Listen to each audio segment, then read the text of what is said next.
Maraknya kasus berita hoax di zaman sekarang semakin menjadi-jadi. Kita sebagai generasi penerus harus bisa lebih memilih dan memilah sebuah berita yang terbukti kefaktaannya. Sebelumnya, perkenalkan, saya Firmanda Jin Ramadan, biasa dipanggil Aji. Saya adalah mahasiswa dari Institusi Seni Indonesia Yogyakarta, angkatan 2021, mengambil program studi film dan televisi. Ya, kembali lagi ke topik, bahwasanya di mana sekarang kita sedang mengalami sebuah wabah yang sangat-sangat mengerikan, yaitu wabah COVID-19 yang sudah beredar selama kurang lebih 2 tahun ini. Sudah tidak bisa dipungkiri lagi bahwa banyak segelintir orang yang mencuri-curi kesempatan di wabah seperti ini untuk membuat suatu berita hoax dengan beberapa tujuan, yang salah satunya untuk merugikan masyarakat yang tak sengaja mengonsumsi berita hoax tersebut. Seperti contoh kasus berikut ini dari liputan6.com.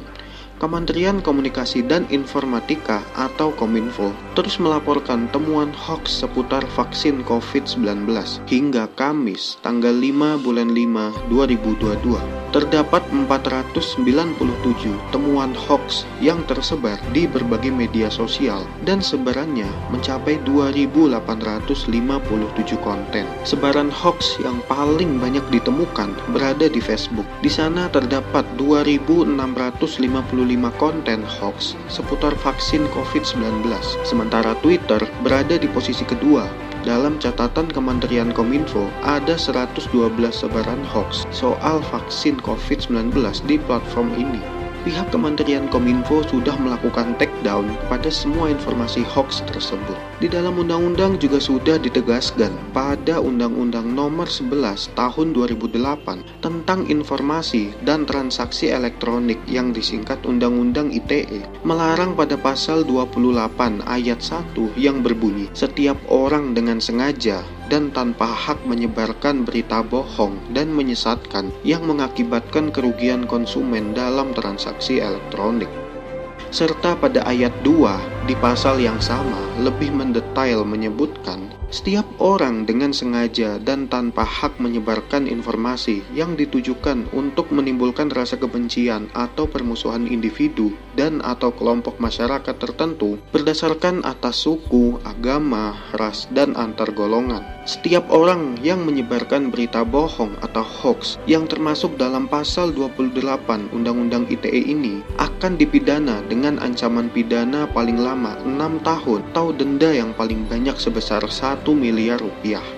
Nah, kita sebagai generasi muda harus bisa memilih dan memilah berita-berita yang valid kebenarannya. Di sini saya akan membagikan sebuah solusi agar kita dapat terhindar dari berita-berita hoax yang meresahkan bagi masyarakat, yaitu sebagai berikut. Perhatikan judul informasi.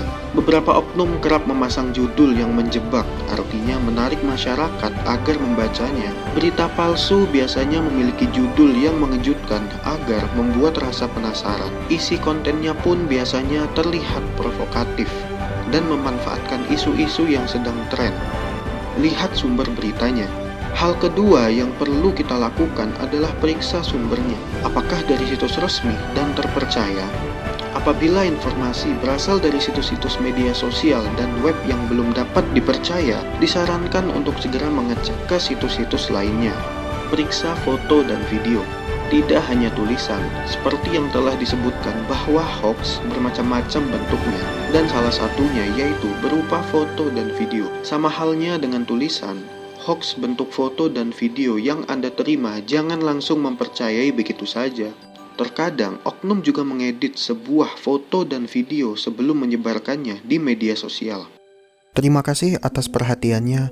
Semoga dengan adanya video literasi ini dapat menyadarkan kita untuk bisa lebih berhati-hati dalam menerima berita atau informasi agar kita tidak terjerumus ke informasi yang salah.